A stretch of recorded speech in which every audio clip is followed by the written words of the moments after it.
and then we will jump right in. Bishop Mitchell presides over the Sixth Episcopal District of the AME Church, which encompasses all of Georgia. Bishop, will you lead us in a word of prayer? Thank you so very much, Representative Taylor. Let us pray. Gracious God, we pause today to first give thanks to you for blessing us to have this time together. God, in this moment, we acknowledge your presence and we seek your guidance. We thank you for the freedom to gather, to speak, to listen, and to engage in the important matters that shapes our community, that shapes our nation, but most of all, shape our world. God, as we gather on this virtual platform for this special election runoff forum, I pray that you would grant us the wisdom to speak with clarity, to listen with empathy, and to lead with integrity. Remind us, God, that leadership is a sacred trust and that the decisions made affect the lives of so many. Help us, dear God, to move beyond division and toward unity. Teach us to value not just our own positions, but the dignity and worth of every person, those who agree with us and those who do not. May we pursue justice, uphold truth, act in the interest of all people toward the common good. Bless these two candidates, God, who is offering themselves for service. I pray, God, that you will bless every voter. I pray that you will bless every leader and every citizen. Keep us mindful that true power, ultimately authority, rests in you. I pray, God, that you will grant us courage, grant us passion, and grant us a spirit of cooperation. May our work tonight, God, be seasoned with grace. May our actions bring honor to you and benefit to all. God, we pray this in your wonderful name. Now, God, bless this forum, bless your people, bless Representative Taylor and all those who she represents. It's in Jesus' name that we pray. Amen. Amen. Amen. Okay. Thank you. I Blessings. have 10 fielded questions from various leaders throughout the state that I will offer. But attendees, if you have a question that has not already been presented or listed in the question Q&A, use the Q&A for me. That's what I'm learning on, the Q&A, okay? Please place it in that section and we will include as many as time allows. So here's the deal. Both candidates will have the same question and you will have 2 minutes to answer and or respond. And then there will be a 2 minute closing statement from each of you. Thank you again, candidates. Thank you, attendees, for signing on to be informed. And here is the first question. I didn't toss up a quarter to see who would go first, but let's just do ladies first. How about that? What specific skills and experience do you bring to the commission that will enable you to effectively serve the people of Georgia? Ms. Waits? Thank you, Representative Taylor. I think I'm uniquely qualified in the sense that I've spent the last 15 years serving with the federal government. I started with the Small Business Administration writing disaster assistance loans for businesses and or corporations that had been impacted by natural and as well as man-made disasters such as the BP oil spill, Katrina, and so forth. Following that, I joined FEMA, where I spent 10 years on the road traveling, helping families to recover and put their lives back together, again, following natural disasters. I had the amazing privilege of serving in the Georgia House of Representatives for 3 terms, working across the aisle, working with another 179 other members, like yourself, Representative, from all different parts of the state, from individuals who did not look like me, who did not think like me, but nonetheless, we were successful in passing legislation from all different sorts, such as House Bill 54, which provided tuition to the children and dependents of fallen heroes and first responders. Many of you right now should not be on your cell phones while you are driving because of my efforts. Representative Ron Mayo and I authored that legislation. It passed the year after I moved on to run for higher office in hands-free driving, which Representative Carson passed the legislation. And we can go on with a plethora plethora of other pieces of legislation. I worked with CEO Lorraine Cochran Johnson, where she passed a legislation in DeKalb where we required cameras and lighting at gas stations throughout the city of Atlanta during my tenure on the Atlanta City Council. And after leaving the Georgia House, we went over to the Atlanta City Council and took on some issues that impacted us here at the local level. But I don't want to hold the floor too long, but I have a set of unique experiences that I think will be critical to the success of this particular opportunity. Okay, thank you so much. Mr. Hubbard, same question. What specific skills and experience do you bring to the commission, or will you bring to the commission, that will enable you to effectively serve the people of Georgia? Yeah, thank you, Representative Taylor and Bishop Mitchell. And I love this question because the qualifications that I bring to this race are that I have been down in front of the Public Service Commission now for the last 6 years. That's the full term of a commissioner, doing the work of advocating for lower power bills, clean energy resources to transition us to that future that we all need for our children, a clean planet and healthy future. And I bring 15 years of energy expertise and industry experience. And so what that means is that when it comes to all of the different ways that Georgia Power Company and the commission, that are 5 Republicans, are raising our power bills and locking those high power bills into place, I know exactly where we can reduce those power bills, how we can push back on those types of things. And I'll just give you one simple example. Just today, the rate increase was locked into place, these 6 rate increases we've seen over the last 2 years. And the commission met today to lock in those rates. And we know that the company, the monopoly utility, earns a far higher rate of return on the power plants they built than the rest of the market. So that's an immediate area where, as a commissioner, I can come in and start to make change to push power prices and our power bills down. And so that's what I bring to this commission, is that expertise to hit the ground running right from the start. Okay, let me stop my little timer. Representative Taylor, at the appropriate time, Mr. Hubbard has talked about this 15 years. He's spoken about that a lot, and I've yet to hear what the actual 15 years of experience is. And I'm a little curious. So at the appropriate time in this forum, I'd like to ask him, what 15 years of experience do you bring? And secondly, does public comment, is that the equivalent of public service at a meeting? I'm just curious about that. Thank you, Representative. Mr. Hubbard?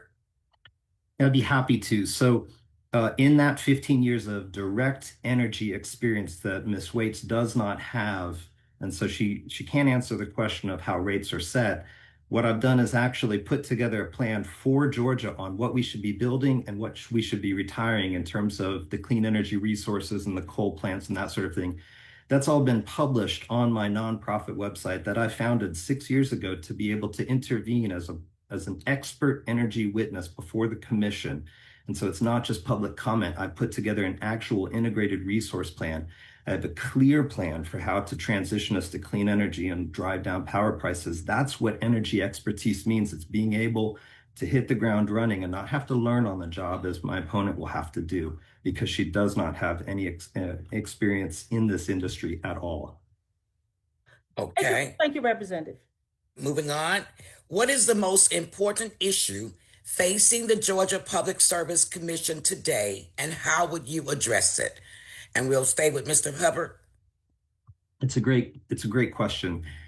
I would say that the greatest issue that we have right now is a lack of accountability and a lack of transparency and a lack of responsibility on the part of the Public Service Commission to the public, right? It's right there in the name, and yet they're serving their corporate interests. And so I think that's incredibly important, because transparency is something that we have not yet seen on this commission. That's something that I've been very transparent about my funding, where my expenses and where my campaign donations are coming from. We can't say that about the person in this primary runoff. And so I think transparency is incredibly important. And I would like us to stay focused on that, because that's what we need for the Public Service Commission, and that's what I intend to bring. Okay. Ms. Waits, you have a rebuttal? Well, before I give my remarks in terms of what I actually offer in terms of real service, he made a statement about where my funding comes from. We're all required to file campaign expense reports. So I'm not really clear about what he means, because I filed my report on time, which I'm sure you looked at it as I have looked at yours. So Peter, when you make statements, let's make sure that we're being honest and transparent, which we've had a big problem with that in this race. Miss Taylor, may I begin my remarks? Absolutely. So ethics is a big problem in this. And for those who do not know, because they have never served, the Georgia General Assembly requires that you not take any funding during the legislative session, which you can attest to. I've never seen a dynamic where the individuals who actually have oversight over a committee are allowed to take funding from the very individuals that they regulate. So that's the first thing, is ethics. The second thing I think that's important is when you look at the cost overruns from Plant Vogel, which Mr. Hubbard has so eloquently talked about, which again he has no expertise because I have yet to see anything in terms of the organizations, the nonprofits. None of them are registered with the state of Georgia in terms of collecting any funds. So these are obviously fraudulent and fake nonprofits. But nonetheless, transparency and honesty, I think, will be very important.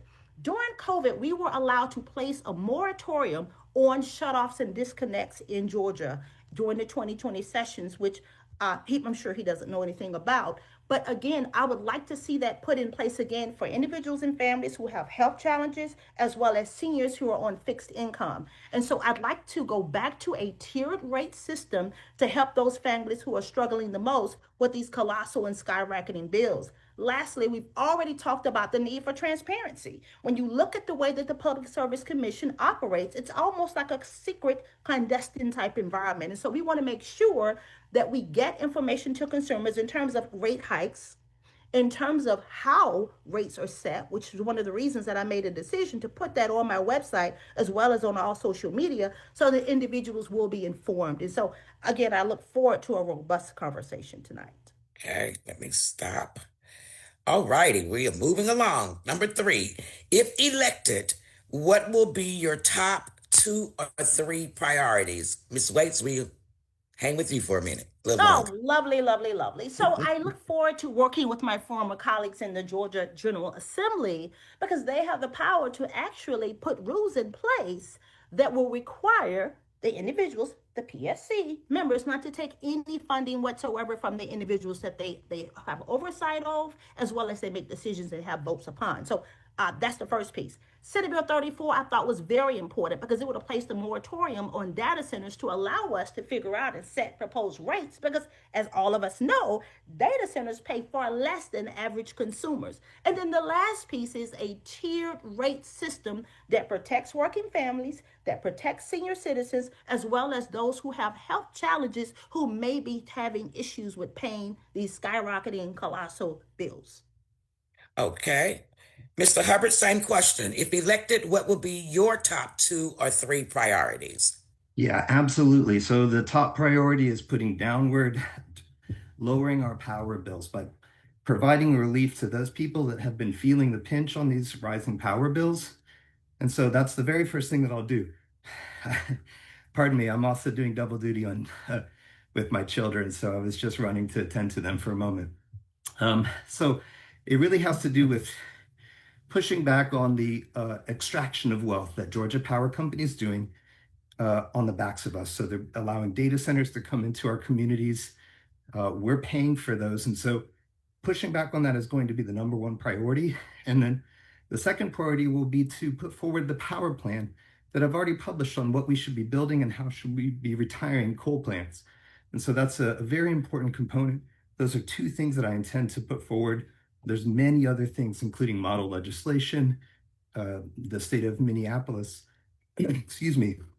Minnesota rather, has a very robust community solar garden legislation that I intend to promulgate. So there's lots of good opportunities, but reversing the upward increase in power bills is the number 1 priority, and I have a plan for that. Thank you so much. We'll let you catch your breath for a second there, and we will send the next question over to Ms. Waits. How will you, Ms. Waits, ensure transparency and accountability in the Commission's decision-making process, especially regarding rate increases, huge unlimited campaign contributions, and other significant policy decisions?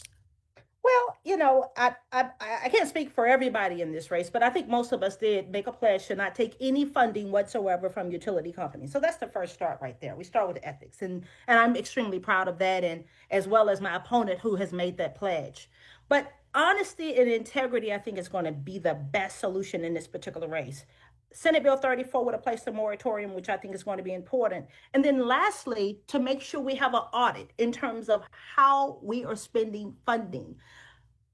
Georgia Power has a cap for profits of 11.9%. That's actually higher than most in the nation. And so when we look at how Georgia Power sets rates in relationship to the freeze that Mr. Hubbard has talked about, essentially the consumer has picked up the tab when you look at all of the increases, the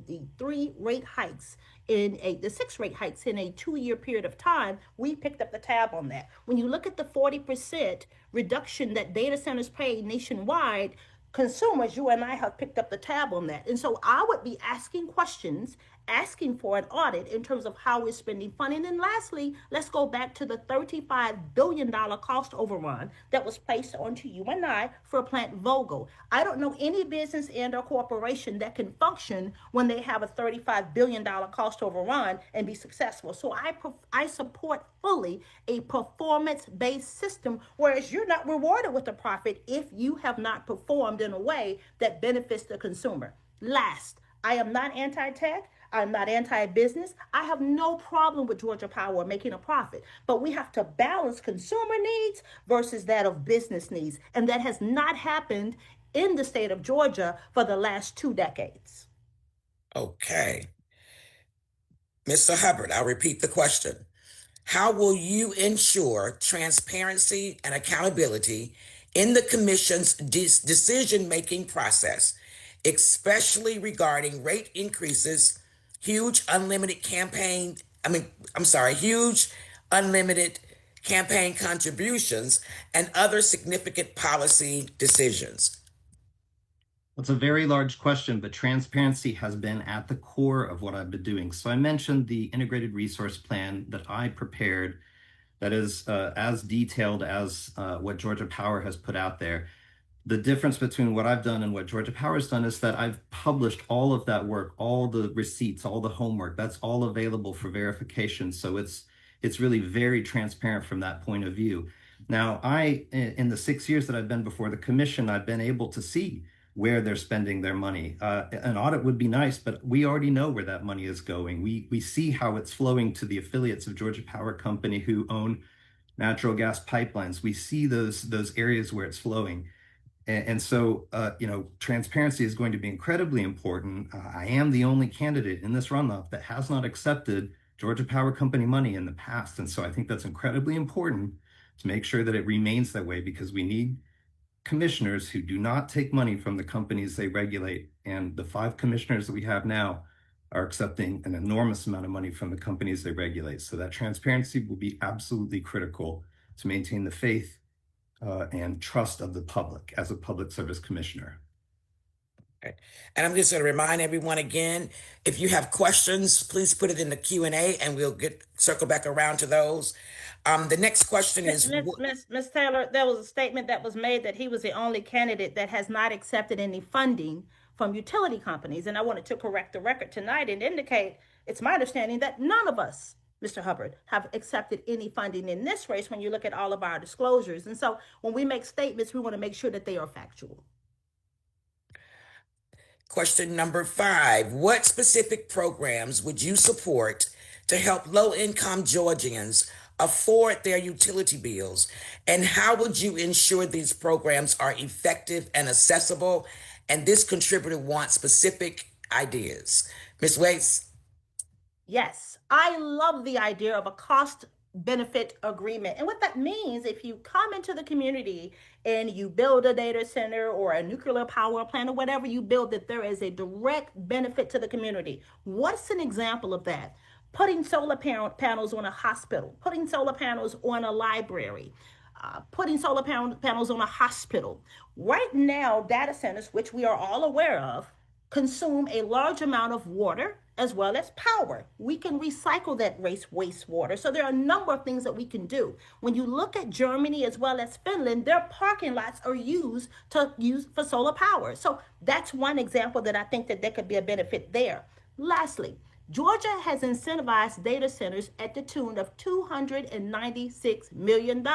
Remember, we picked up that tab in the state of Georgia. So, cost benefit agreement, I think, will be extremely important. And then the last piece is this: make sure that we do an environmental assessment the same way at the local and county level, that we don't put a liquor store or these types of facilities in front of schools, and we don't put individuals who may not necessarily have our best interests of our children. We do that same work as it relates to where we place data centers, where we place nuclear plants, to ensure that communities, generally black and brown, are not underserved, such as the wealth of landfills and those types of places and facilities that have been placed in our communities. And so an environmental impact study, I think, would be very, very critically important as it relates to how we interact with brown and black communities that have traditionally been overlooked and underserved for many years.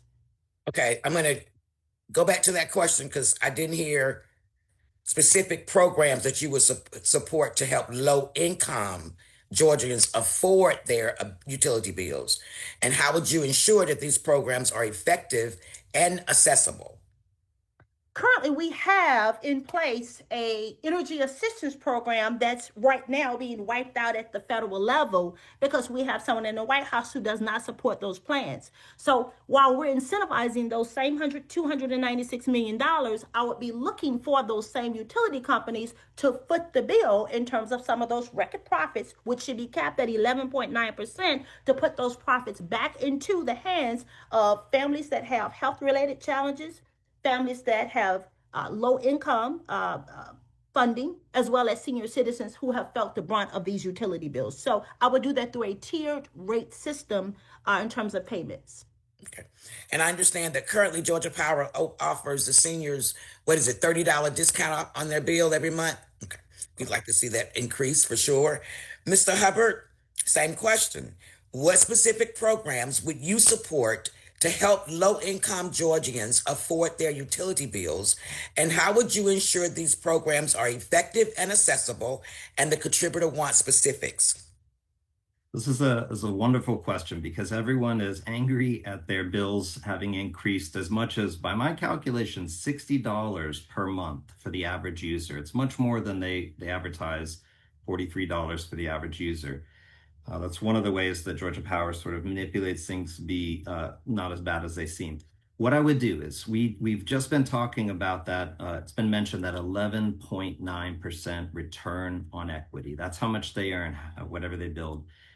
That's far higher than the market, which is around 9.7%. If we pushed back on that rate of return that the company earns, that would immediately lower power bills by 20%. That's the kind of extraction of wealth that is occurring right now. So that's an immediate way to provide that relief, is by pushing back on that rate of return and lowering that and providing that relief directly to folks. There are also other things, the LIHEAP, Low Income Heat and Assistance Program, and Energy and Assistance Program. That's what Ms. Waits was talking about, that's being gutted at the federal level. We will have to find dollars to replace that. It will come from that return on equity I just mentioned. And then there are also many different tariffs, and that word is confusing, but it's the amount that you pay, the plan that you're on, your electricity plan. And for low-income and moderate customers of Georgia Power Company, especially folks who are Black and brown, often the real challenge there is no matter how much they try and economize, they do their level best to save energy, that fixed portion keeps rising. And so we could put a cap on that and re-incentivize energy efficiency. There's many different things, but I want to really emphasize the profits, that $2.5 billion that Georgia Power Company earned last year. That's how we lower bills, is by pushing back on that excess profit. And I understand the CEO made $4 million last year. I think that's an underestimate. It's quite a bit. That's what's published. It was $4 million. Yeah. Okay. Right. Thank you. All righty. What is your position, Ms. Waits, on the current rate structure for Georgia Power? And would you support or oppose future rate increases? In other words, Do you believe the current rate freeze, as agreed upon by Georgia Power and the Commission staff, is adequate to address rising energy costs, or should further measures be taken? Well, I think it's important to talk about how rates are set, and that's through the rate case process where the Georgia Power would submit a financial plan. They would talk about what their investments are, what their expected profits are, and then we would pretty much go back and forth and determine if that particular request is reasonable. Do I support the process? I think it's important that we have a reliable grid. And what do I mean by that? When you look at places like Puerto Rico and other areas where the infrastructure is problematic, we know we need to also invest in the grid. We do that through putting power lines under the ground and so forth. What I support is making sure that consumer needs and business needs are balanced. I think to say that we would never support a rate hike or an increase would be silly and immature. However, what we're talking about right now today is for the last 2 decades in Georgia, there has been an abuse as it relates to consumer needs. And so we want to balance those needs. And so I'm very excited to see the rate freeze that's going to be in place through 2028. I think that families will benefit from that. But I also believe that we can do further work through these cost benefit agreements, such as weatherization, helping seniors to weatherize their homes so that they're not losing energy and through terrible cold storms and so forth. So there are a number of things that we can do to provide those resources to families, but many don't know about those. And a little bit later, I'd love to talk about solar and wind potential to save and to bring these bills down. Okay. Thank you very much. Same question, Mr. Hubbard. What is your position on the current rate structure for Georgia Power, and would you support or oppose future rate increases? In other words, do you believe the current rate freeze, as agreed upon by Georgia Power and the Commission staff, is adequate to address rising energy costs, or should further measures be taken?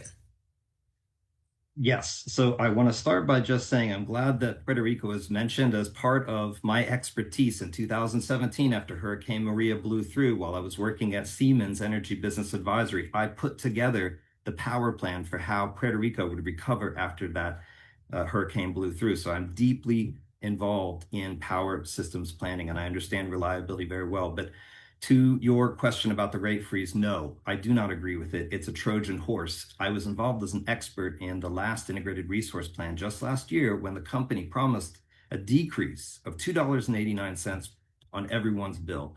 Where did that go? It just disappeared. And now we're talking about how great a rate freeze is after we've had 6 big rate increases. Again, that's $60 per month. So I do not think it is in the best interest. And the reason why is because we're only using half of our grid right now. There is plenty of juice we can squeeze out of the assets we have right now. We can welcome new economic growth without putting that burden on the existing customers who are not causing, they're not the data centers who are causing our power prices to increase. So, I mean, that's really where it falls, and I'll leave it there, but happy to answer more. Okay, and just for clarity on that, is it true, and both of you can chime in on this one, is it true that you say, Mr. Hubbard, it is a Trojan horse, that in the I'm going to say street committee, is that they're going to get around that by increasing the other fees, not the rate, but the other fees? Is that something that you guys are concerned about or that you can address? Yes. So they're locking in the base rates. That's 60% of your bill, but the other 40%, like the $50 you pay every month for the fuel, that can double. And fuel prices frequently do double. Natural gas is very volatile. And after Ukraine, Russia got into a war, they went up 4 or 5 times what they were. And we saw a huge increase on our bills as a result of that. We're still paying for. They also locked in fact, they set the floor on their return on equity 1 full percentage point above the actual floor. There's 4 or 5 different things in there where they can sneak in bill increases. Hurricane Helene has not yet been accounted for, and that's nearly $865 million that we'll see on our bills. So there's a lot of things that they're going to be, we're not going to see our bills be locked in. They're going to keep increasing. Ms. Waits? So, again, and Peter has already talked about the fuel, but the fees, the riders, those things certainly can go up. It kind of reminds me of purchasing an airline ticket, and then you find out you've got to pay for your cocktails, you've got to pay for your water, you've got to pay for your baggage. So, clear about that. Once again, the Public Service Commission has oversight, and we're able to work with the General Assembly to restructure some of those things. So I support the idea of restructuring the complete process so that we're not able to stick those fees in there. And I think one way we can tackle that is by digging into that 11.9% cap. If in fact you feel the need to raise fees, then we also want to make sure that Georgia Power feels the brunt of that through their record profits, which we've already heard, which it was in the billions, the 2.5 billion range. And so there is a way to balance that. I do believe when you look at the rate freeze, those conversations did not come about until we started this campaign process. And so we are driving a lot of the activity that you see happening at the PSC level. We simply need to be seated and work with the District 2 member out of Savannah, as well as members of the General Assembly, so that we can change the rules as it relates to ethics, taking funds from the individuals that we regulate, and we can change it back to being a consumer-driven organization, which was the original intent. Okay. Moving along. Some candidates have argued that Georgia Power's allowed rate of return is extremely too high. How would you approach this issue, and what specific steps would you consider to balance the financial return for Georgia Power? Mr. Hubbard? Right. So right now, if you are an electric utility and you don't have 5 commissioners that rubber stamp every power plan put in front of them, then you should be earning around 9.5% a rate of return, which is already pretty impressive compared to other investments, particularly U.S. Treasuries and bonds and things of that nature. Right now, Georgia Power Company earns 11.9%, but that's another Trojan horse because they can go over that and then they get to keep 40% of any overages. So they have gotten up over 13% before. These are big numbers, but it is important for a company to remain viable and to earn a profit, but it is in excess of what the market will support.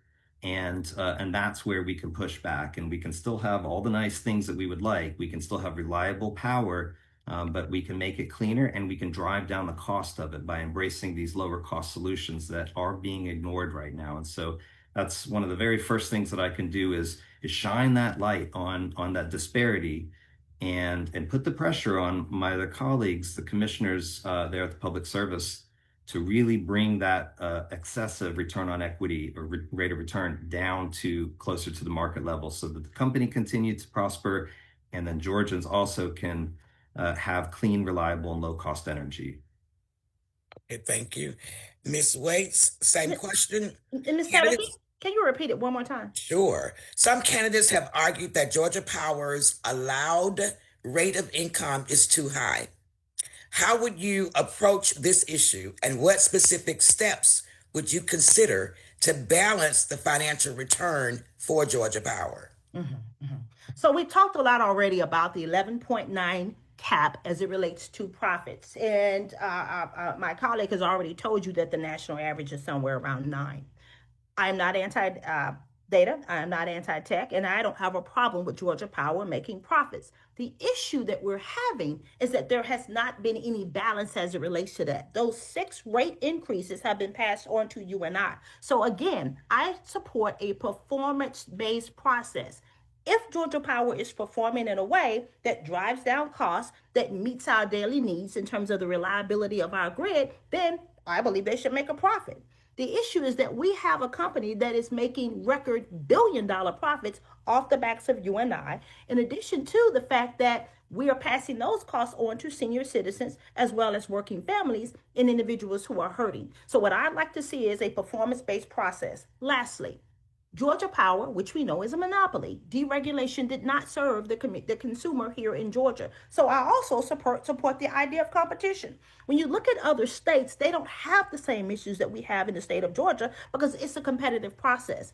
And I also want to mention that basically everyone in Georgia does not use Georgia Power. We have EMCs throughout the state of Georgia that I think will also be important. But for the most part, Georgia Power, I believe, has not been consumer friendly as it relates to the PSC and everyday consumers. Okay, stop. How would the surge of wait a minute, I'm reading too fast here. How would the surge of data centers impact Georgia's energy needs, and what steps should the Public Service Commission take to address this issue? Mr. Hubbard, and we know I did a town hall on the data centers just last week, and it was startling that Georgia has now become the hub and that they're flocking in here. And so how will that surge impact Georgia's energy needs? And what steps should the Public Service Commission take to address the issue? Absolutely. I will address that. I just want to clarify something, though, that in Georgia, we have a heavily regulated electricity sector. That is the definition of what the regulators at the Public Service Commission do. Now, the natural gas market, you can choose from among 13 different providers, so that's deregulated, but we are highly regulated in terms of electricity in Georgia. Now, with respect to data centers, you're absolutely right, Representative Taylor. Atlanta is the fastest growing sector for data centers. And if we look at what happened in Northern Virginia, where there already are a huge amount of data centers, 25% of everyone's electricity bill can be directly attributed to those data centers. That is the future in Georgia if we don't have regulators who do something about that. We're staring down the barrel of that kind of future where a quarter to more of our power bills are directly attributable to data centers. Now, they can have some benefit as long as the economic development commissions and the governor don't abate the taxes. They can increase the sales and use tax and the property tax in a community, but they need to pay their fair share. And the commissioners have talked about this rule that they passed in January that says data centers will now pay their fair share. First of all, that implies that they weren't before, and they weren't. Also, when you read that rule, it still gives full authority and discretion to Georgia Power Company to decide what's in the interest of Georgians. And I know from 6 years of observing them that they do not. They always put corporate shareholders before Georgians. So we need a commissioner who understands the pressure that data centers bring, as well as the benefits, and can balance that. Right now, they're heavily balanced in favor of the data centers who pay 5 times less than residential customers of Georgia Power Company pay. Again, we pay 5 times more than data centers for the same electrons. That's out of balance, and I'll fix that. Okay, Ms. Waits, how Well, will the surge of data centers impact Georgia's energy needs, and what steps should the Public Service Commission take to address this issue? thank you. So, for some context, a data center uses the same equivalent of a small town as it relates to water as well as power. So, there will be a need to provide the infrastructure necessary to power these particular facilities. Again, not anti-data center, but they bring very, very, very limited numbers of jobs. They use huge tracts of land, which we could be using for affordable housing, as well as addressing the housing crisis that many of us are experiencing around the state of Georgia. I think it's more important, though, Representative. It's easy to show up and offer these great, wonderful ideas in terms of what I think I would do. But the question is what have we already done?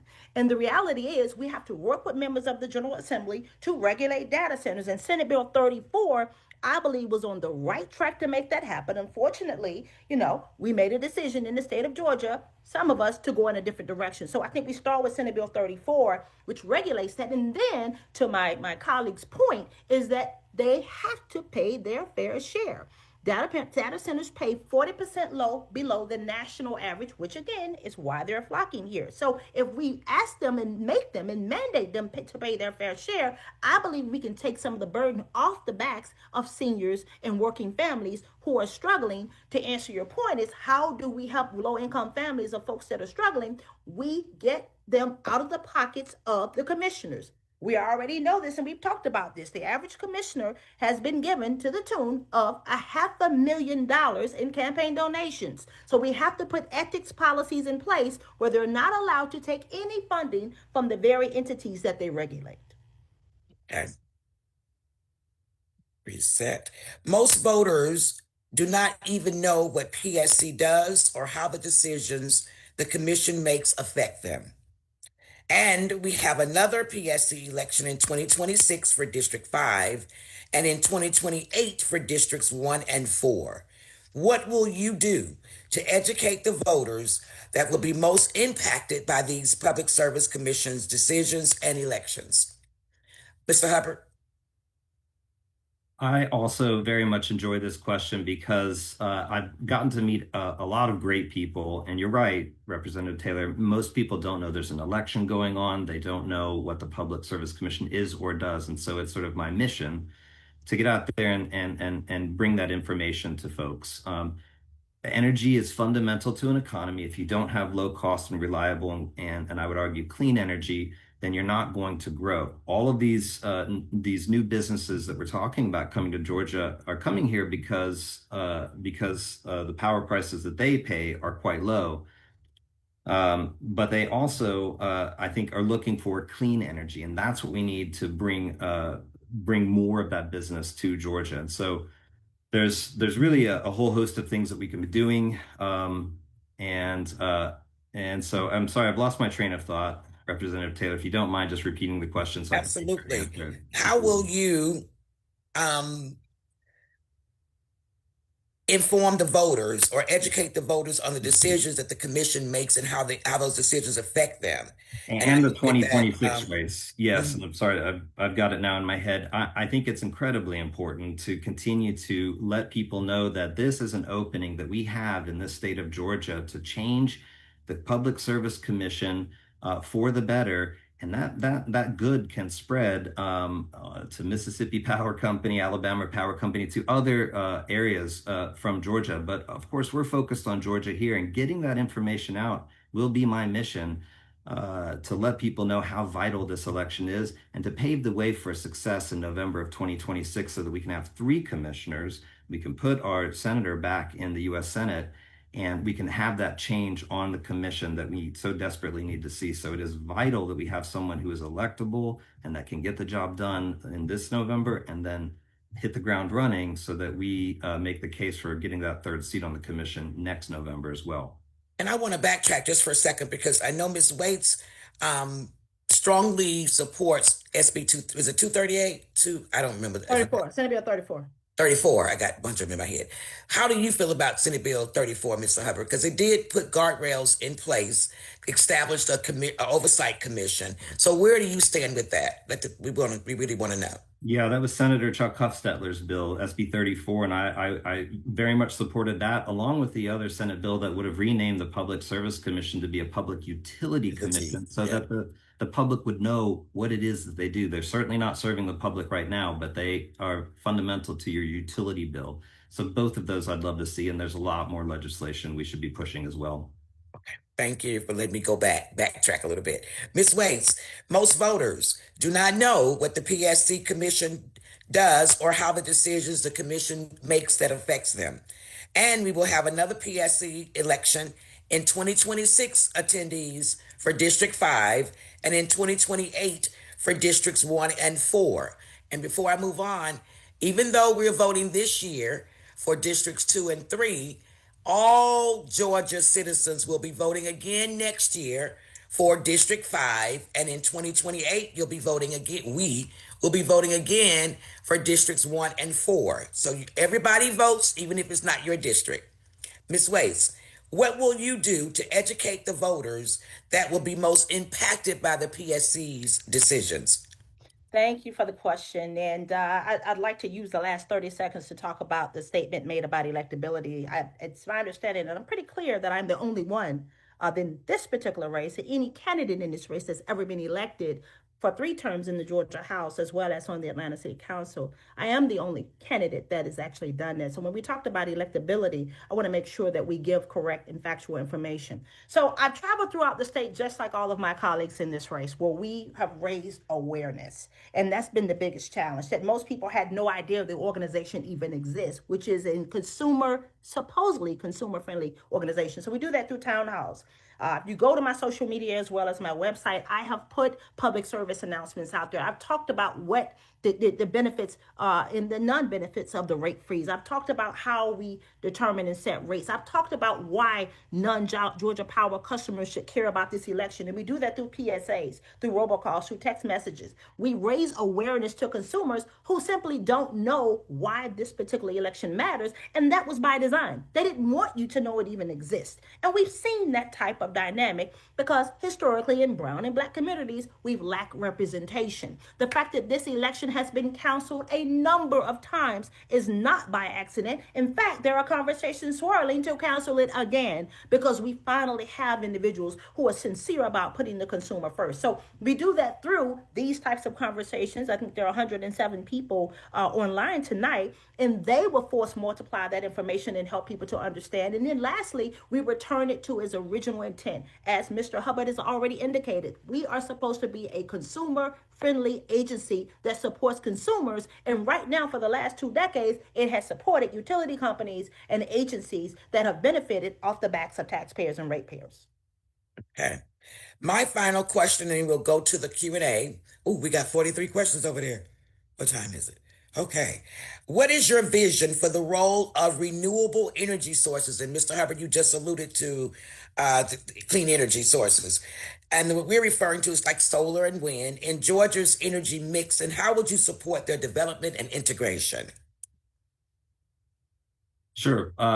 So this is the perfect question for me because I live, eat, and breathe energy and how we're going to answer that question of transitioning off of the dirty fossil gas and coal and towards the cleaner and cheaper and more reliable resources like solar, battery storage, distributed energy resources, but we have to be careful about them. It was mentioned that we could put solar on parking lots. The reason you don't see that is because it's 3 times as expensive as other forms of solar. So we have to be very careful about what we're building so that we're not driving up prices.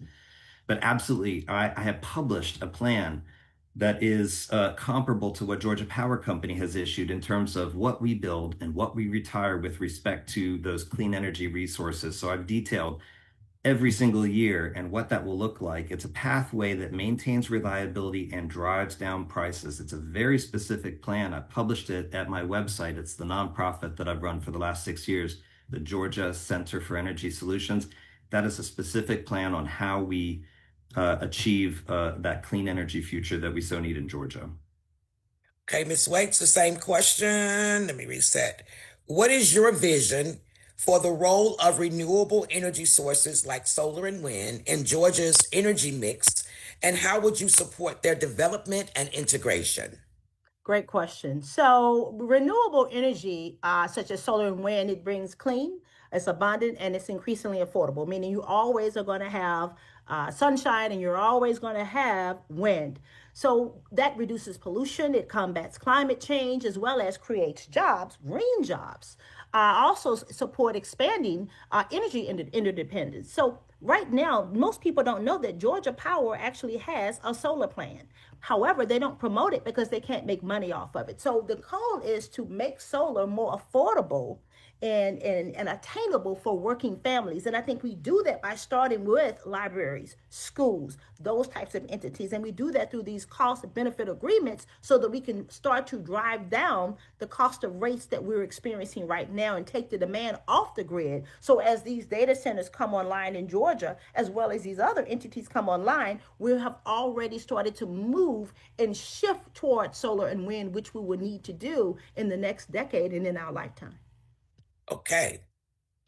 Question from the audience. The first one is, if you buy your power, and this is a great one, I meant to include it, but if you buy your power from an EMC and not Georgia Power, what is your motivation to participate in this election? And before you answer, Mr. Hubbard, graciously explain the difference so that those who don't know. Yes, I'd be happy to. So Georgia Power Company services around half of the state, and then there are 41 electric membership corporations. They service roughly half, but there's also the Municipal Energy Authority of Georgia. There's the Oglethorpe Power, Dalton Utilities. There's a few one-offs as well, but largely most people are either under the monopoly Georgia Power Company or the Electric Membership Corporation. There's a pretty big difference between those two. If you're in the lowest cost EMC, Cobb EMC, your average bill's around $100. If you're Georgia Power Company, it's around $200. So a lot of people who pay that Georgia Power Company bill are motivated to come out and see a change to the Public Service Commission. But even if you're an EMC customer, you live in Georgia, you breathe the air that these dirty fossil plants are polluting, and the EMCs do often buy a significant amount of power wholesale from Georgia Power Company, and many of them did participate in the Vogtle power plant and all of its cost overruns. So you have an incentive if you're an EMC customer to see a change at the Public Service Commission, which will cascade down across Georgia Power Company and the 41 EMCs, as well as those others I mentioned. Okay. Ms. Waits? Yes. Say, let me reset. You want me to repeat the question? Sure. If you buy your power from an EMC and not Georgia Power, what is your motivation to participate in this election? Thank you for the question. So the PSC sets statewide energy and utility policy. Even if you're not a Georgia Power customer, you may be affected by those decisions as it relates to gas, broadband access, and the Energy's Grid Alliance. Also, public money and environmental impacts don't stop at utility borders. The direction that Georgia takes impacts the economic development, it impacts air quality as well as climate. We all remember what happened as it relates to Rockdale County and the fuel fire that happened at BioLab. We all remember that. Well, guess what? It wasn't just DeKalb and Rockdale that were impacted. All of us were impacted in terms of clean air and breathing relatability. Lastly, Vine City right now, community in the city of Atlanta, is fighting against a substation in a community that would not benefit from that particular substation, which will benefit another community that's adjacent. These are the types of examples where Georgia Power has not been a good neighbor. Again, I actually made public comment at that meeting on June 23rd, which I don't know why I did not see my colleague, but nonetheless, everybody is impacted as it relates to the decisions that Georgia Power makes. And just to extend from that, EMCs are nonprofit and Georgia Power is for profit. I have an EMC and I love them. I really do. And you didn't name ours. Neither one of you named ours, but Snapping Shows is above. Okay. Let me stop that. Reset. The next question is what type of experience does Ms. Waits have in energy?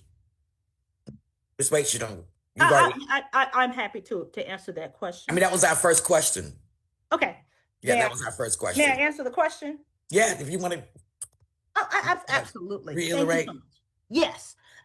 During my tenure in the General Assembly, I served on the Public Safety, Transportation, Juvenile Justice Committee. But as you know, Representative Taylor, we vote on all issues as it relates to the state of Georgia, which includes energy costs and things of that nature. During my tenure on the Atlanta City Council, we voted regarding public utilities, which I attended those meetings as well. So I have taken thousands of votes, Mr. Hubbard, as it relates to energy policy and how it affects consumers. As it relates to oversight, this is an administrative role. So I don't need to be an energy expert to understand how to advocate for working families and seniors, because that's something that I have been doing for the last 2 decades. And so I will continue in that role, standing up to bullies and giants, because that's something that I have been doing on the Atlanta City Council and as a member of the Georgia General Assembly. Thank you. And do we have any coal mines, Mr. Hubbard, in Georgia? No, you'd have to go over out to Alabama to find that.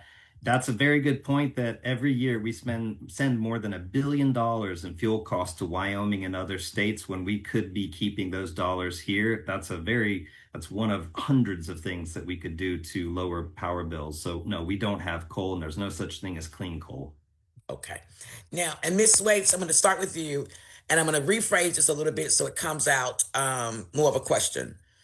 If we elect you and you do not hold to what your promises, the promises that you've made, how should we hold you accountable? Well, the beauty of having been elected, I believe 4 separate times, is that the voters speak loudly. And the voters will make those decisions. I have always given out my cell phone number, which I will do again at 404 538 3479. I've always taken a great deal of pride in terms of being accessible, which is why you see my cell phone number and my email address on the website. How do you hold me accountable?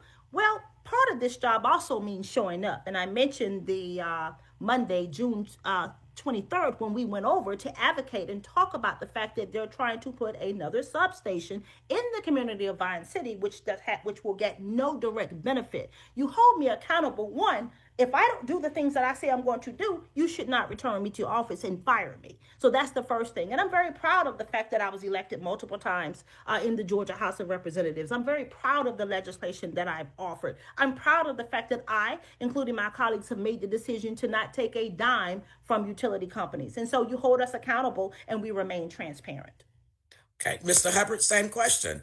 If we elect you and you deviate, how do we hold you accountable? Accountability has to be at the forefront because we have not had that. We haven't even had the chance to hold our current commissioners accountable because elections have been canceled for years now. And so I think elections are one way to hold your officials accountable and to hold me accountable. And you will know because I have to immediately start running. Should I be the nominee and win in November, I will have to immediately start to run again because it's only a 1-year term when it should be a 6-year term. So I have to hit the ground running and make the case that I deserve re-election. And I think that will be the true test is having another election 1 year after that. But again, the plan that I've already prepared and published, it is open kimono, if you will. Anyone can come in and examine it and say, you know, this assumption was good or bad, but it's open and transparent, and that is what we don't have. And so you can hold me accountable by reviewing what I've put out there and published, and it's very voluminous. There's a lot of information, but I'm always happy to take a call and explain anything to you, and that's how I intend to be transparent, is to be as open and transparent and forthright and explaining why I'm making a decision rather than just rubber stamping. Okay. Wait a minute, they're popping, they're going too fast. I can't keep up with them. Here we go. Let me go back up. Wow.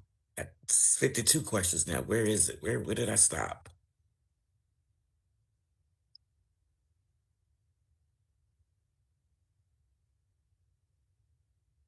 Wait a minute, y'all, slow down now. Slow down. I can't find where we were. Let me go back up this way. Okay. Describe your advocacy work beyond particularly with and in front of the PSC. And I'm going to say beyond the PSC. Ms. Waits, go ahead. Well, I want to go back to the Vine City piece because I think that's important because these are the types of things that I have seen in the last 2 decades. I remember we were fighting the landfill closure over here in South Fulton when it was on fire for several months, and then recently, the fire that happened out in Rockdale County. I was happy to partner with my colleagues, Senator Tanya Anderson, Senator Representative Doreen Carter, as it relates to how we move forward. In fact, when I spoke with you at our last forum, I was proud of the fact that we were talking about closure, and you reminded me that there were 2 other locations in these communities. So I am not a Johnny come lately to this conversation. It's interesting. My colleague has talked a lot about attending public meetings, but prior to April 2025, I can't find any record of him attending any of these public service meetings. When you go back to 2012, when I was elected, when we were fighting guns everywhere in the state of Georgia, these are conversations where I led the fight as a member of the Public Service Commission. When we had a young lady who was brutally assaulted and murdered in the city of Atlanta, I put forth Miriam's Law, which we passed it on the Atlanta City Council, went over and advocated at Fulton County, and then went back to the General Assembly and passed it with a Republican senator as well as a Republican representative. So I have relationships working across the aisle. I have relationships fighting for Georgia families and consumers, and I think that that is a critical necessity as it relates to this particular role in terms of being a member of the Public Service Commission. Okay, Mr. Hubbard, same question. Describe your advocacy work, particularly with and in front of the PSC. And then my little add-on is, and beyond speaking in reference to the community and social services. Absolutely. So, yeah, I want to make clear again that 6 years ago in 2019, I formed a nonprofit called the Georgia Center for Energy Solutions so that I could do this advocacy work and steer us down the path that we should have been on many, many years ago. And so it would be very clear if Ms. Waits has visited my website, and I know she has because she's pulled down my analysis and put it forward as her own on her own website. But if she had visited that website, she would see that I've been in front of the Public Service Commission now since 2019, participating as an expert witness, an intervener in 4 integrated resource plans, arguing for this. So my nonprofit advocacy work for 6 years in front of the Public Service Commission is first and foremost for this job. But I also have been a public servant in other ways. I was a Peace Corps volunteer overseas for 2 years representing the United States. I've been a volunteer for the remote area medical clinic. And this is veering off of the energy topic, but public service is very important. I've also been participated in 5 different vaccine clinical trials because public health is very important to me, and public health is intimately related to some of these fossil gas and coal plant emissions that we're talking about and the effects there. So public service can't just be focused on one thing. It has to be broad. It has to be something you live, eat, and breathe. And I feel that I represent that through the 6 years of service that I've given to try and make Georgia a better place in terms of energy. Okay. I Ms. clocked that Taylor, away from me. the statement was made that I went to his website and borrowed his analysis. What I did is I gave my own take on the questions in terms of what a rate freeze means and how it impacts us, as well as how we set rates. He has repeatedly, Mr. Hubbard talked about the Georgia Center for Solutions. And my team and I have went to the Secretary of State, which you know, Representative Taylor, you have to register nonprofits, and there is no nonprofit called the Georgia Center for Solutions, Mr. Hubbard. There is no 990 return as it relates to nonprofits because you have to file the. Let me just get it out. Let me just get it out, sir. Respectfully. I'll be happy to file. No. I'm not pushing back. Let me just finish because you said that do simple research. Mr. Hubbard, you have said this multiple times that you. Mr. Hubbard, let her finish, and we'll let you rebut. Mr. Hubbard has said multiple times all over the state of Georgia that he offers 15 years of energy policy. When you go to the Georgia Secretary of State's website where all nonprofits are registered, there is no nonprofit called the Georgia Center for Solutions. And I'm troubled by that. You also have never filed a 990 return as it relates to this nonprofit. So I challenge your record as it relates to energy policy because I don't believe you have any. The same way you made the statement that you have been testifying for the last 6 years as it relates to the PSC Commission, we have went back and examined all of those public hearings, and the only one I can find is when you made a decision to qualify in April of 2025 to run for office. I can tell you that I have thousands of public hearings as it relates to interviews, as it relates to policy, when you look at my role in totality. You also said to me tonight that you were in Puerto Rico. So I was in Puerto Rico on the ground for those 2 years. So what company or contractor did you come there with? Because these are situations where I made the decision and led these particular fights as it related to restabilizing the grid. And I did not see you in Puerto Rico. I have not seen you in Georgia prior to April of 2025. Mr. Hubbard, quickly, please. Yeah, I think it's a basic core competency that you should be able to Google something by the correct name, the Georgia Center for Energy Solutions. It's very much registered. It's very much active. All you have to do is, I don't think she's ever been to the Public Service Commission website and looked up the dockets. It's all in the public record. If she's failing to do the basic research, I just don't understand how she could be a public service commissioner. This is basic stuff. Okay, we're going to move on. It says, Mr. Hubbard, can you please explain your plan to reduce power bills a little bit more? And additionally, can both candidates address their strategy to fight against increases in coal power and natural gas in the 2025 IRP? And I just found that. So that's a good question. Mr. Hubbard? So go to the Georgia Center for Energy Solutions. It's Georgia ces.org. That is where you will see my plan for the 2025 Integrated Resource Plan on how we avoid building the fossil gas plants that are secretly being built right now and pushed forward. I have a plan for how we're going to retire the coal on time in 2032 and replace it with those clean energy resources. It's very detailed, and I've got that laid out in some detail on that website. So I would very much encourage you to go there. And when we start to embrace the cleaner resources, the lower cost resources, that will bring down our power bills, as well as clawing back some of the excess profits that we've talked about here tonight. So there's very tangible ways that we can provide rate relief right from the start. We'll have to convince a majority of the commissioners. That's why we need to have folks who are invested and know what they're doing. But there are definitely ways to reduce the power bills that we're seeing. Okay. Ms. Wade, same question. Can Well, you address your strategy to fight against increases in coal power and natural gas in the 2025 IRP? thank you so much.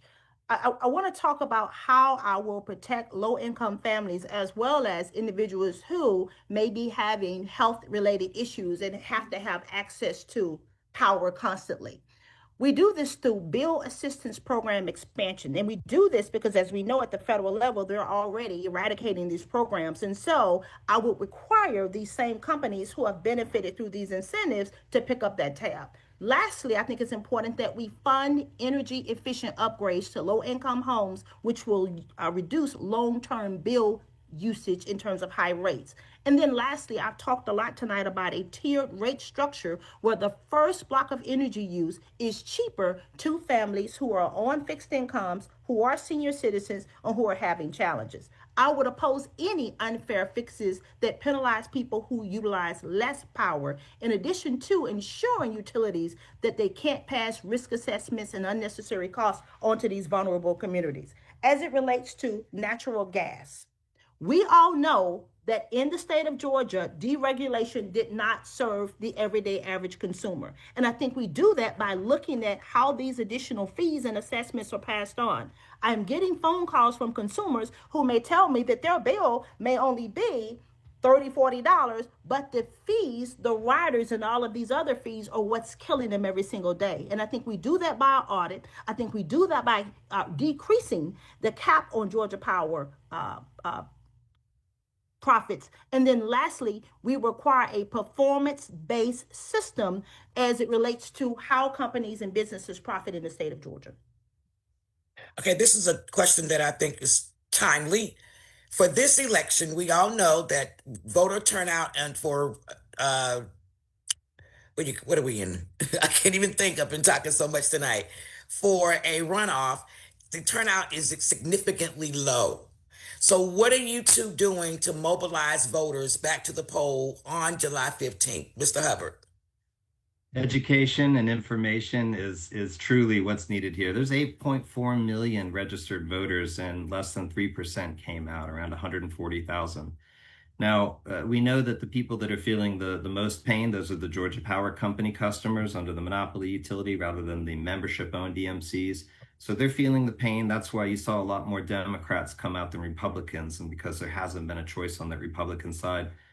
So really what I'm doing is participating in fora like this. This is incredibly important to get the information out, but also trying to touch base with every single person that is going to be motivated to come out, that has expressed an interest in energy. And so in meeting with folks, I've built up that Rolodex, if you will, of people that I can reach out to and encourage them to vote. And so directly targeting motivated people is what I'm trying to do to encourage them. And if I'm lucky enough to be the nominee, I'll use the next 5 months to travel as much as I can and get that information out so that we have the turnout we need in November.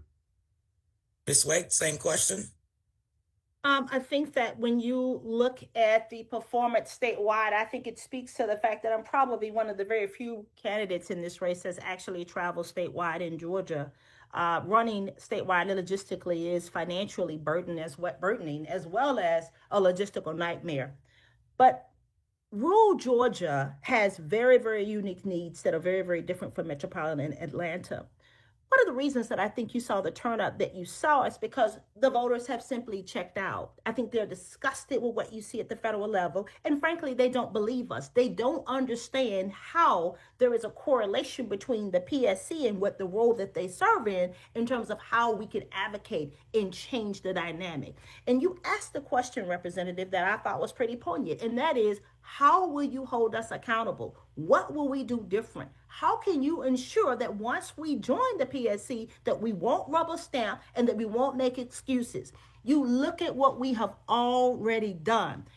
I stood up as it related to the public safety training facility when there was a 30, 60, $90 million cost overrun. I've already done that. And that's something that I'm extremely proud of. When we were having conversations as it related to building the Mercedes-Benz Stadium, $200 million was passed on to the taxpayers. I asked the question because I was actually present and in the room making those decisions. And so at the end of the day, we were all able to reap the benefit through a cost benefit agreement, as I've so talked about earlier tonight. So I'm excited about that. And I think it's important that we have individuals who not only are electable, but individuals that we can trust and that have already done this work, and that they're not Johnny come latelys as it relates to showing up in April 2025 to have these meaningful conversations. So the apathy, I'm going to push back on that one for both of you. The apathy that exists in the voters currently, do you have a thought or a solution, a mechanism as to what you're going to do directly to get them back to the polls on or before July the 15th? Because that's critical. Only one of you can win. Yes, ma'am. Well, I think that these conversations, start the process, and I think Mr. Hubbard can second it when I say to you that we've probably attended now. I think we're around 17 of these types of forums where we've gathered individuals in the room and we've talked about policy. I think that's important. I think you do that through town halls. When I was a member of the Atlanta City Council as well as a member of the Georgia General Assembly, I didn't stay in the chamber. I was always traveling throughout the state of Georgia when these types of issues came up. So you do that through town hall. You do that through social media. I have a PSA running statewide telling you why you should care about this race. That is extremely costly. And then, of course, robocalls. We all hate them. We hate robocalls. But how else can I call 380,000 people and wake them up and say, hey, we need you to show up? And here's the thing, and I gave this charge this past weekend at a forum. No matter who you support, show up in this election, because the reality is we are all impacted by the decisions. And I am again committing right here tonight that regardless of who the nominee is, I will be standing alongside that person. I'm hoping that it is me, to make sure that we elect a Democrat so that we can move us in the right direction. Us beating up on one another is not the answer. That's not something that I wanted to do. However, every time I pick up my phone or I get a text or an email, I am being bombarded with things that are just simply not true. And so we start this conversation by coming together in unity and making a pledge and a commitment that we're going to work together, that we're going to elect individuals who are like-minded and utilize common sense legislation to move Georgia forward and actually help families and not be distracted with the nuances that you've seen in the last 2 months. And so, Mr. Hubbard, what's your GOTV plan between now and the 15th? Yeah, no, absolutely. So I know exactly who voted in this primary, and I'll be reaching out to all of those people again to make the case that I am the person who's going to hit the ground running and has the 6 years of experience directly before the commission, plus 15 years of energy experience. But I think it is important as well to just, since it's been mentioned a few times, I did not just show up in April of 2025. If you simply go to my campaign website, Peter Hubbard, FOR, Georgia, PSC.com, I know it's long, you'll see many videos of me in front of the Public Service Commission talking about these issues. So I've been there for 6 years. I would just encourage my Miss Waits to sharpen her pencil on the research a little bit. Okay. Y'all, my clock just running. That was some good conversation. Okay. I think we've answered this one here, but I'm gonna go ahead and try to put it out there. How do you plan to make sure residential rates stay fair and reasonable when data centers seem to demand more electricity because of their growth? it appears as if residential customers are bearing the burden of costs that are not related to our personal use. I sure wish this attendee had been in our town hall last week because um, the presenter gave some amazing information about how to ask for things from those data centers that are those builders that are coming in. If you need some money for a new school, make them invest in your community because number one, they're not bringing jobs, and that's typically your economic development. That is typically what they do. They bring jobs. And since they're not, we have to coalesce with our board of commissioners and our city council members and demand some things for them taking up the land. You know, we can make them, I think one of the things that they were saying was redo the water from the rooftops or make them pay for their own water and electricity. So I can send that PowerPoint presentation out if anyone wants to just reach out to me. Um, the housing crisis is getting out of hand and electric bills are rising. What can we do to help keep voters in their homes? That's anyone, y'all, either one of you want to go ahead. Absolutely. As a member of the city council, we were tackling that, and I'm extremely proud to have worked with our mayor and members of the council to put a legacy program in place for seniors and in legacy residents that have been in their home for a number of years to protect them. There is a fund that is actually in place. So if they're having trouble with paying their property taxes and so forth, there are resources available to them. Secondly, if you need homeowner repairs and you can demonstrate that you are of a fixed income, there are programs in place to support you as it relates to those areas. I am the only candidate in this race who's actually read and looked at a cost benefit agreement and signed off on it. I'm the only candidate in this race that has any legislative and policy experience as it relates to fighting for Georgia families. I'm the only candidate in this race that's been elected not one, but 4 separate times that has experience fighting and working for Georgia families in this race. And I will continue to do that work when I am a member of the Public Service Commission if the voters will bless me with that opportunity. And Mr. Hubbard, I'm going to tack on this other question because we've got a lot of them to go. Why should the public trust you? So the first question was, how do you make the general public much more aware? Oh, that's what we did. The housing crisis is getting out of hand and the electric bills are rising. What can you do to keep voters in their homes? And then I'm combining that question with why should the public trust? I think that's the accountability piece, right? Would you all agree? Okay. Mr. Hubbard, you want to comment on the housing? I would just reiterate that again, Georgia is one of the states that has the highest energy burden, and that particularly impacts folks that are low and moderate income. And so energy is fundamental to keeping people in their houses, and we have to pay attention to that. So again, there's many different ways that we can bring down those power bills for those most affected. We just need commissioners with conviction. We need to make sure that the benefits of these new customers that want to do business in Georgia, like the data centers, that they can come here, but that they pay their fair share. Again, we are paying 5 times as much for the same power as those data centers. So we have to, and I wholly support what you said, Representative Taylor, that we need to be asking for those benefits. It takes work, and I know we have to work with our commissioners, the economic development authorities. We can't have too many abated taxes, but those data centers can bring benefits. But we have to have commissioners that make sure that they are paying their fair share, that they don't cut and run before, if we build all this infrastructure and they don't stick around, who's left holding the bag? We are. And so that's how we keep housing affordable, is by keeping energy prices low in part.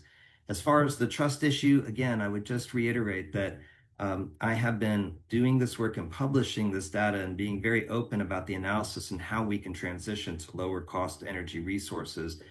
And also, being very open about the funding. That was, in fact, a question that was asked of the commissioners, is where are you getting your funding from to do all this work? It is a labor of love. No one has given me any money to be able to do this analysis before the Public Service Commission. I'm harnessing my expertise to do what's right for Georgians, and that's why I'm in this Public Service Commission race. Okay, Mr. Hubbard, your IRP testimony exposed flaws in Georgia Power's models, but PSC decisions are much more about political alliances as technical insight. How will you build coalitions within the commission to challenge Georgia Power's lobbying power? And then for both, well, go ahead and answer that one for me first, Mr. Hubbard. Let me get. Yeah, so let's just go ahead and assume that that we won't have Fitz Johnson and Tim Eccles because we'll be successful in November and we'll have two Democrats on the Public Service Commission. And I hope that will be myself and Dr. Johnson. So that leaves the remaining three commissioners. Now, of those, Commissioner McDonald has been on the commission for a long time and actually was very convincible in 2013 to start building more utility scale solar. And so he's very amenable. I think he's someone that I can work with. I'm sure of it. I know he's got a lot of positions that I can work with. Also, the current chairman, Commissioner Shaw, he's the kind of gentleman that I think that I could get along with well and convince that there are better ways. Sometimes he follows, he tried to pass off tires as a renewable energy fuel. So sometimes they make pretty bad decisions, but I think I can work with them. Commissioner Pridemore, I do not think can be worked with. I think she's full MAGA, and I don't think that there's any working with her. But we're going to get her out of the commission next year anyway. So there is diplomacy. That's ingrained in me. My wife is the daughter of two diplomats in the Foreign Service. I know that it requires working across lines, and that's incredibly important, especially when it comes to legislation in the Georgia legislature that will have to get passed to see some of the reforms that we'd like to see. So, there's everyone can be convinced. It doesn't matter how conservative you are. There are land rights issues, fiscal conservative things, and national security that resonate with Republicans as well as Democrats. And so meet voters where they are. That's how I'll work across lines. Ms. Waits, the same attendee wants to know, you say that you can't promise rate increases, but how will you ensure protections for vulnerable consumers rather than utility profits? Well, I've mentioned that a few times. I'd like to answer the question that as it relates to political relationships, but back to protecting consumers, I've already given multiple examples tonight of how we did that. And we did that through taking on giants and standing up for consumers. I've given you multiple examples of what I've already did as it relates to the public safety training facility in Atlanta. Wasn't opposed to it, but I was opposed to the fact that we passed on 30 million, then it went to 60 million, and then it went to 91 million onto taxpayers without any put from them whatsoever. And then we went into a community where those individuals had no vote and no say on the conversation. So I've stood up for those types of communities. When the city of South Fulton made the decision that they wanted to have the say and have their own fate, I was one of the number 2 signers on the legislation to create the city of South Fulton. And so those are the types of examples that I'm talking about. I quickly want to go back and pivot to political relationships. Commissioner Jason Shaw and I actually served during the time frame that I was on the PSC. So several of the pieces of legislation as it relates to public safety. That you were on the PSC?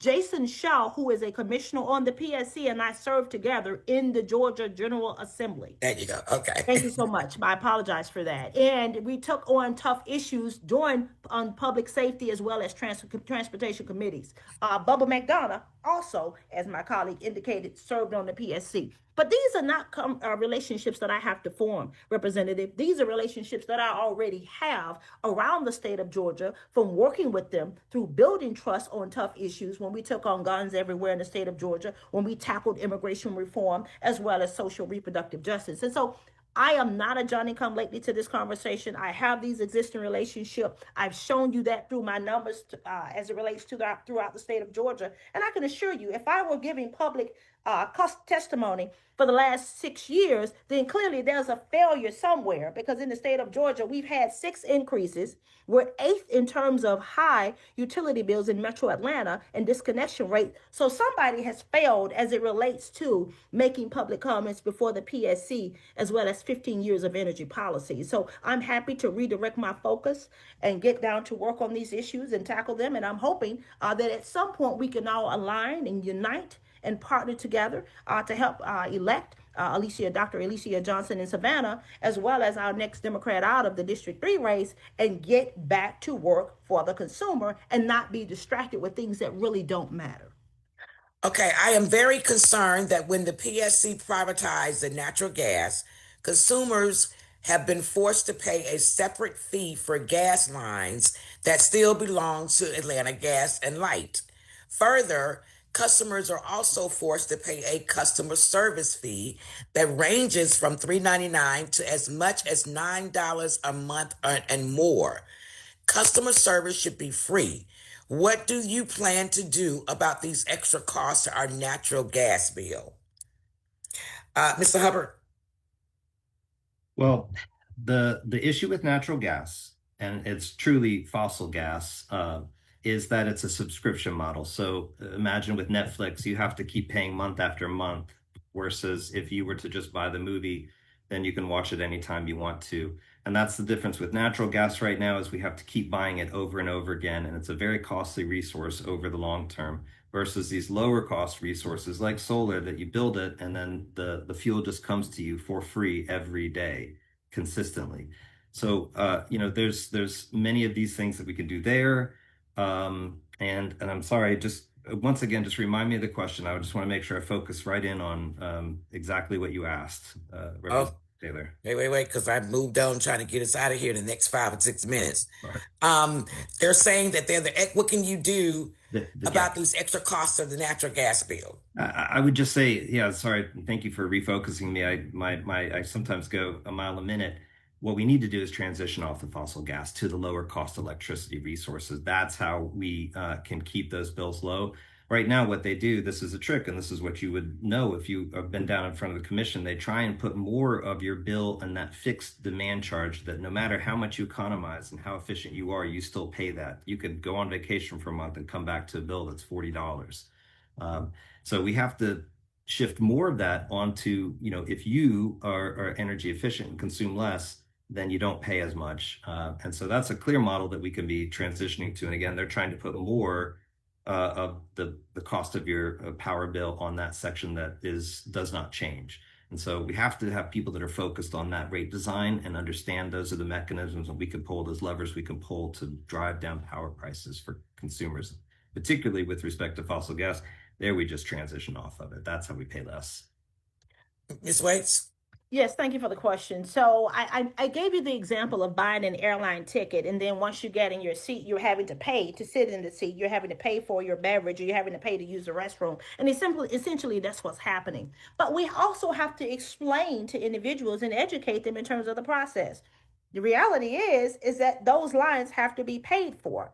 So how do we absorb those fees? Well, right now, consumers are paying fees, they're paying riders as well as cost adjustments. We, as the Public Service Commission, we have the power to weigh in on what those fees and rates are going to be. And we have to balance, again, those consumer needs versus those of business consumer needs. And given the record number of profits that you have seen in the state of Georgia, we have not done a good job of that. So we start with an audit of what those fees are, what is actually being collected.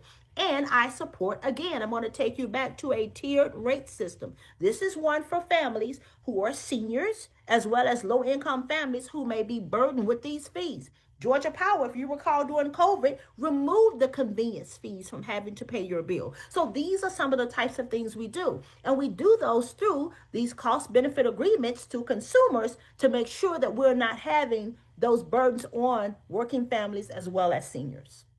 Okay. This is the last couple of questions. I'm trying to go through and see what's what. What are your, and this is very interesting to me as well. I'm interested to hear your responses. What are your thoughts, Ms. Waits, regarding the PSC district maps? You're referring to the electoral process?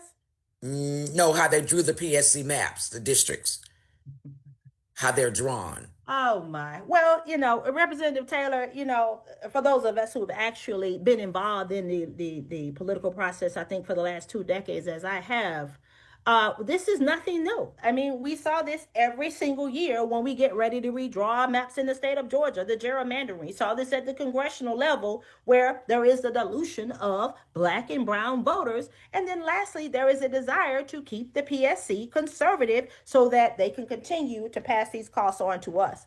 I believe, and I will continue to advocate, just as these other organizations have done, that the Public Service Commission should be elected from the actual district where you represent, and only those members. District 3 encompasses DeKalb, Fulton, and Clayton counties. There is no reason why we should have an election statewide in this race. And the only reason why we are formatted in this way is to dilute voting power of the cities to ensure that we put forward someone that will continue to be a rubber stamp for rate hikes. So I believe that we need to change that process and go back to the drawing board to change that. I talked about that in an op-ed that the actual HSC published where we talked about this gerrymandering process. And so it does not serve rural Georgia. It has not served metro Georgia. There is no reason why individuals in rural Georgia should not be able to hold their member accountable in those areas and instead having to look to 5 members who may never set foot in those districts in those communities. I'm sure the community that you represent, you have a unique understanding of the basic needs of that community. Someone that's living up in Blue Ridge and LJ are not going to understand the needs and issues that those communities face. And so for that reason, I believe that they should be elected at the congressional level, which is what you see throughout the state of Georgia. But unfortunately, the PSC has been politicized as a football, and it's most unfortunate because it has harmed Georgia families. Okay, you mean elected at the district level? Elected the same way that we elect our congressional members, meaning they're not elected statewide. You come from a district. So, for example, here in Atlanta, we have District 5, which is Congresswoman Nakima Williams. We should be electing individuals only from, the vote should come only from the District 3 where these individuals live so that we can truly hold those folks accountable versus electing those individuals statewide, where there is the idea of diluting voting strength and not being able to hold each individual accountable. And okay, and I'm going to come to you because I want to hear what you have to say about that, Mr. Hubbard. But I'm thinking that because the District 3 is actually Metro Atlanta, Rockdale is included in that, not just Fulton, DeKalb, and Clayton. Clayton is next door to us, basically. So it's more than that. And my interpretation of this question would be how they have drawn the maps. For example, Savannah is District 2. It goes all the way up into Tifton and then come back across, and it's just a zigzag. And you touched on it by the gerrymandering, but I just want to clarify that I think that's my interpretation of the question. It's not so much what we know is gerrymandering, but not so much how you're elected. Of course, I will be very transparent. I was for district as well, but I think that was interpretation. Mr. Hubbard, what are your thoughts regarding the PSC district maps? Great question, because it's the redrawing of those maps is the reason why we don't have a Democratic commissioner right now, because Patty Durand, who would have run for that seat, was drawn out of her district when Tricia Pridemore asked Tim Echols where she lives, and then they drew her out of the district so that she would no longer be able to qualify based on residency. That happened, and that's the level of lack of transparency and accountability and just deep corruption at this Public Service Commission. But the system that we have of delegates or candidates, rather, like me and Ms. Waits, having to live in one district, but then it being a statewide race, the result is you have all of these candidates crowded into one district. And it's resulted in not only Republican control, but unanimous Republican control. And so it truly is why I stand with, the leaders like Mr. Richard Rose, the president of the Atlanta NAACP, and his lawsuit to try and change that system that we have. And that's the kind of reform that we need to see because we do not have the representation that we need on the Public Service Commission. It's the only constitutional statewide office where you have to live in a district, but it's a statewide race. It is by design. It's a Jim Crow era law. Okay. Someone wants to know, will both of your campaigns be visiting the Augusta area before the runoff? For me, yes. I already have at least 2 groups that I would love to go and visit there. It is a challenge to visit every community. I've been to Savannah and other communities, but it is a challenge. But like I said, with these 5 months, if I'm so lucky as to become the nominee, I would like to visit as many people as I possibly can because the information and that education component is vital for us to win in November. And it says specifically the CSRA Augusta area. I'm not sure what that is. Ms. Waits? I've already begun the process of reaching out to the representatives. You're very familiar with Representative Gloria Frazier, Hardy Davis, the mayor down there. Again, I just think it's important to have those existing relationships where you can pick up the phone. There are a couple of churches down there that I plan to visit. And so I'm excited about that. To Mr. Hubbard's point, literally we're days away from an election. And so at this point, it's going to come down to data, and it's going to come down to ensuring and knowing exactly who voted. And so again, this is the example that I gave you as it relates to the district. When you're running statewide, not being able to focus specifically on the voters that you will be representing, I think does a disservice to the voter. And so I am excited about the fact that we get to travel throughout the state of Georgia to hear what the concerns are in rural Georgia as it relates to broadband, as it relates to the grid, as it relates to a tiered system, because many of them, as you know, have been under assault because they're losing their hospitals, they're losing their infrastructure. So their needs are going to be far greater, and the decisions that we're making here at the local level will have a huge overreaching impact. And so I'm excited to get down to Augusta. I welcome the invitation. I've given out my cell phone, and I'm going to go ahead and put it in the chat again. And there are some smaller communities that have reached. I want to be transparent about this. I have done my best to try to be in as many places as possible. And Mr. Hubbard can tell you on Saturday there were 5 events. I could only make 3 of them. And so please understand that the fact that you have not seen either one of us, it does not reflect or a lack of commitment on our behalf. It's simply about, getting to as many people as possible. Does that mean that the larger areas, the more populous areas, get a little bit more attention? Sometimes they do. But we are focused on winning statewide. And I think when you go and you look at our numbers, you will see that in terms of the outreach that we have done. I'm super excited about that. And thank you, Millen, Georgia. Thank you for your support. Can you opt to participate in an EMC versus Georgia Power? And I know you can't, but in the city of Atlanta? Period. You can't choose. It depends on where the service areas are. We covered all that already. I just wanted to make sure that absolutely the attendee got that answer. My mom is with Snap and Shows. I've seen her utility bills. I would love to be, to have that access. I spent almost 18 months on the road, and my bill did not change as it relates to my power bill. So clearly we have a problem in Georgia. And someone asks about the oh, you know what? I told y'all this is my first time on a webinar. I don't have no problem admitting that. And I forgot to hit record. I usually would ask the candidates if they had a problem with it, but I did not hit record. So you're gonna have to share what you remember. And I apologize for that. I really, really, really, really, really, really do. Oh my and I'm God. I know it was a good one too. I'm getting some great remarks on here. So at this time, we're going to, I don't see anything that hasn't already been answered or asked rather. Somebody said these are great questions. I'm getting answers, enjoying the questions. I want to give you each a couple of minutes to kind of give us your closing statement, convince us that we need to go to the polls and vote for you. Now, I'm not sure. Wait a minute. Let me see. Oh, Ms. Davenport. I don't know. Does she have a question or something? Dr. Davenport. Okay. Start us off, Ms. Waits. Your 2-minute closing statement. Thanks so much. I thank you to the organizers who have hosted us tonight. These forums are huge. When you're running statewide, logistically and financially, it's extremely difficult to get a message out. So even though this wasn't recorded and I wanted to share it, I'm happy we had the conversation. And I thank you for hosting not 1, but 2 forums for this particular opportunity. I thank Mr. Hubbard for his work and for his willingness to run for office. This is not easy, and the strain on his family and his children. So one, I want to thank you for that.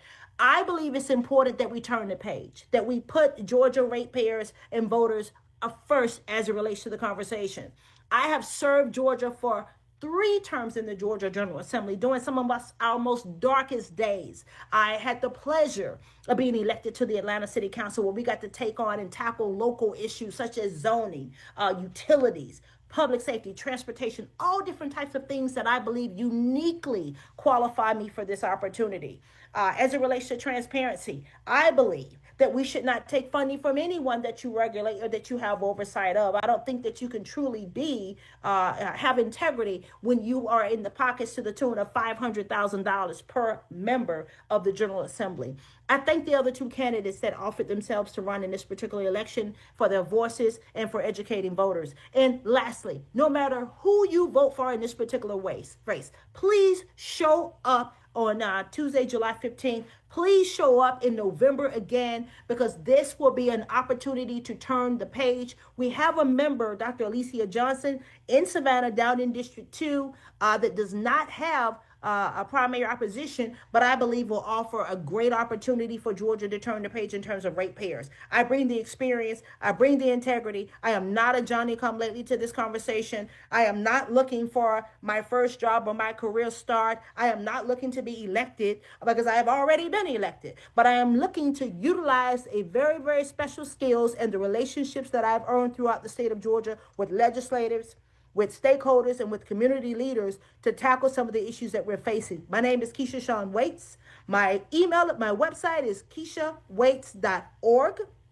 I thank you for this opportunity. My cell phone number is 404-538-3479. Feel free to use it, and I look forward to continuing to make myself available to every single voter and ratepayer throughout the state of Georgia. And I thank you for tonight. All right, we thank you as well. Mr. Hubbard, 2-minute closing statement. So Representative Taylor and Bishop Mitchell and everyone that helped to organize this, thank you again for the opportunity. I do think that our democracy is strengthened when we have these kinds of discussions.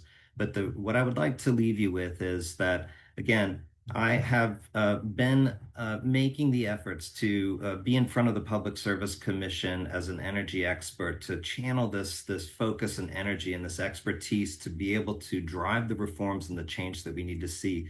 And the way we do that is by being active, being down there in front of the Public Service Commission, making that case, and obviously showing how we can have that better path, but then taking the next step to become, to have that seat at the table and to use that power for the greater good of Georgians. And so that's what I'm offering, is to channel that expertise and that energy that I bring, the deep experience. As if you visited my website, you'll see that I've thought deeply about how we can do this in a realistic way.